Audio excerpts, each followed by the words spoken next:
कहते हैं कुछ लोग जन्म से ही अलग होते हैं। उनकी आंखों में साधारण दुनिया नहीं, पूरा ब्रह्मांड झलकता है।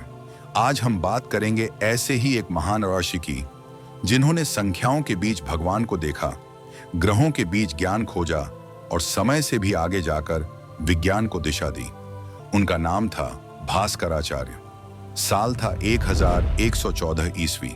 महाराष्ट्र की धरती पर एक छोटा सा गांव विद्याधीद। सुबह की पहली किरण जब धरती को छूती तो उस रोशनी के बीच एक बालक जन्म ले चुका था। वो बालक जिसने आने वाले समय में भारत का नाम आकाश के हर तारे तक पहुंचा दिया। उसके पिता थे महेश्वर भट्ट, एक विद्वान खगोल शास्त्री। पिता तारों की गणना करते थे और बेटा आसमान को निहारते हुए सोचता, ये तारे ऐसे क्यों घूमते हैं, दिन रात कैसे बनते हैं, कौन तय करता है ग्रहों की चाल। भास्कराचार्य का बचपन ही सवालों से भरा था, पर ये सवाल डर नहीं, जिज्ञासा पैदा करते थे। धीरे धीरे उन्होंने गणित के उस संसार में प्रवेश किया जहां हर संख्या एक जीवित शक्ति थी। भास्कराचार्य के लिए गणित पूजा थी, संख्याएं मंत्र थीं और ज्ञान ईश्वर। कहते हैं एक बार गांव में सूर्य ग्रहण लगने वाला था। लोग भयभीत थे। भास्कराचार्य ने मिट्टी पर कुछ रेखाएं खींची, आसमान की ओर देखा और बोले, डरो मत, यह विधि का नियम है। सूर्य नहीं खाया जाता, केवल छाया गुजरती है। और जैसे ही उन्होंने कहा, ग्रहण बीत गया। लोगों ने उस बच्चे को प्रणाम किया। वो क्षण था जब सबने जाना, ये कोई साधारण बालक नहीं है। समय बीता, भास्कर बड़े हुए। उन्होंने खगोल शास्त्र और गणित की शिक्षा अपने पिता से ली, पर उनकी सोच पिता से भी आगे थी। वो कहते थे, ज्ञान वही सच्चा है जो सीमाओं को तोड़े। उन्होंने हर सवाल का उत्तर खोजा। उन्होंने समय को नापा, ग्रहों की चाल समझी और संख्या के भीतर ब्रह्मांड देखा। भास्कराचार्य ने लिखा, सिद्धांत शिरोमणि, एक ऐसा ग्रंथ जो 4 भागों में बटा है। लीलावती, बीज गणित, ग्रह गणित और गोलाध्याय। लीलावती में उन्होंने गणित को कविता बना दिया। हर सवाल एक पहेली था, हर उत्तर एक कहानी। कहा जाता है ये पुस्तक उन्होंने अपनी पुत्री लीलावती के लिए लिखी थी। अब सुनो वो कथा जो आज भी दिल को छू जाती है। लीलावती, भास्कराचार्य की इकलौती बेटी, सुंदर, विदुषी और चतुर। जब पिता ने उसकी कुंडली देखी तो उसमें लिखा था, इसका विवाह तभी शुभ होगा जब घड़ी का जल ठीक उसी क्षण गिरे जब ग्रह अनुकूल हों। भास्कराचार्य ने गणना की, समय तय किया और उस क्षण के लिए विशेष जलघट बनवाया। पर जब शुभ समय आया, एक मोती गलती से जलघट में गिर गया। समय बिगड़ गया और विवाह रुक गया। लीलावती फूट फूट कर रोई, पिता, भाग्य ने मेरा साथ नहीं दिया। भास्कराचार्य ने शांत स्वर में कहा, नहीं पुत्री, भाग्य नहीं, ज्ञान तेरा साथी बनेगा। और फिर उन्होंने उसी के नाम पर लीलावती ग्रंथ लिखा। उस ग्रंथ में गणित नहीं, पिता का स्नेह था, भावना थी और अनंत ज्ञान। यदि कोई जल में पत्थर फेंके तो लहरें कितनी बनेंगी। यदि नदी की चौड़ाई इतनी हो और उसकी परछाई इतनी दिखे तो किनारा कितना दूर है। ऐसे सैकड़ों प्रश्नों के माध्यम से भास्कराचार्य ने गणित को जीवंत बना दिया। लीलावती केवल पुस्तक नहीं थी, वो पिता पुत्री के प्रेम की कहानी थी जिसमें ज्ञान का दीप सदैव जलता रहा। भास्कराचार्य केवल कवि या गणितज्ञ नहीं थे, वो एक ऐसे दृष्टा थे जिन्होंने पृथ्वी के घूमने की बात कही उस युग में जब दुनिया सोचती थी कि सूर्य पृथ्वी के चारों ओर घूमता है।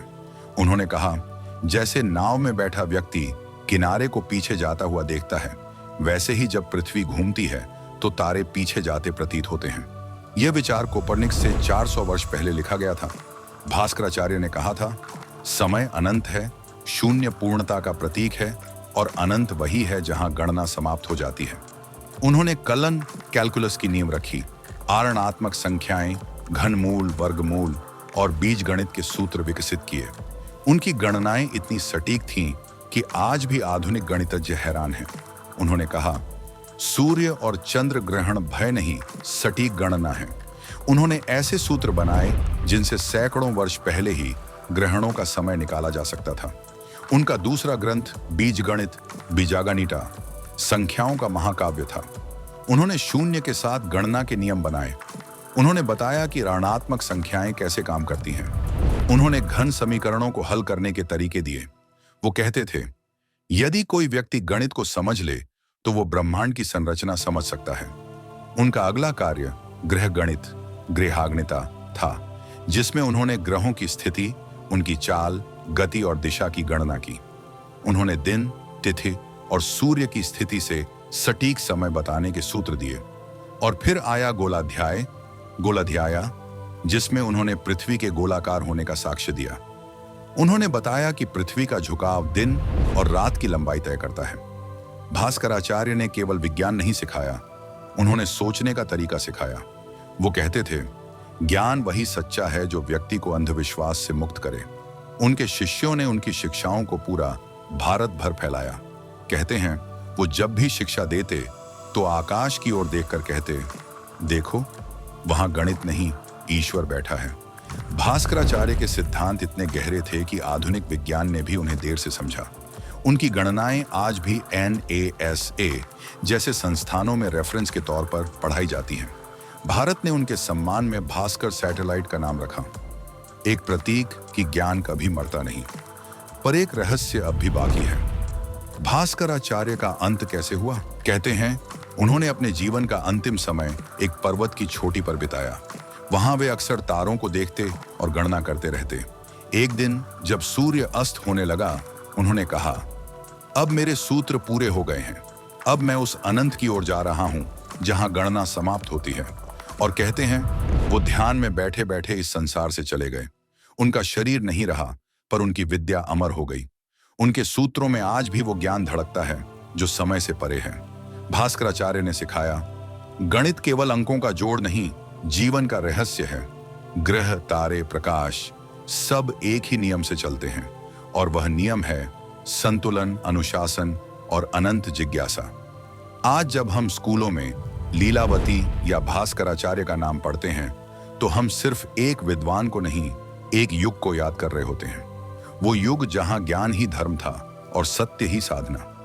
भास्कराचार्य कहते थे, ज्ञान किसी जाति, धर्म या भाषा का नहीं होता।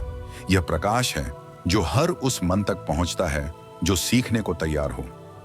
आज 1000 साल बाद भी जब कोई बच्चा पहली बार शून्य सीखता है, जब कोई वैज्ञानिक तारों की दूरी नापता है, जब कोई छात्र ग्रहों की गति समझता है, तो वहां कहीं ना कहीं भास्कराचार्य मुस्कुरा रहे होते हैं। भास्कराचार्य वो आर्षि जिसने समय से पहले ब्रह्मांड का गणित समझ लिया। वो पिता जिसने अपनी बेटी के आंसू ज्ञान में बदल दिए। वो संत जिसने अंधविश्वास को सूत्रों में पराजित किया। और वो आत्मा जिसने हमें यह सिखाया, ज्ञान ही सच्चा प्रकाश है। भास्कराचार्य अमर हैं, क्योंकि उन्होंने संख्याओं में नहीं, सत्य में जीवन पाया, और सत्य कभी नष्ट नहीं होता। अगर आपको भास्कराचार्य की ये अद्भुत, रहस्यमयी और ज्ञान से भरी कहानी पसंद आई हो, तो इस वीडियो को लाइक जरूर करें, अपनी राय कमेंट बॉक्स में लिखें। मुझे बताएं कि भास्कराचार्य की किस बात ने आपको सबसे ज्यादा प्रेरित किया। और हाँ, अगर आप ऐसे ही रहस्यमय और ज्ञान से भरे प्राचीन भारत के रहस्य सुनना चाहते हैं, तो चैनल को सब्सक्राइब करें और बेल आइकन जरूर दबाएं, क्योंकि आने वाले वीडियो में हम फिर मिलेंगे भारत के एक और महान आर्षि, एक और अनसुनी गाथा के साथ। तब तक के लिए जय ज्ञान, जय भारत।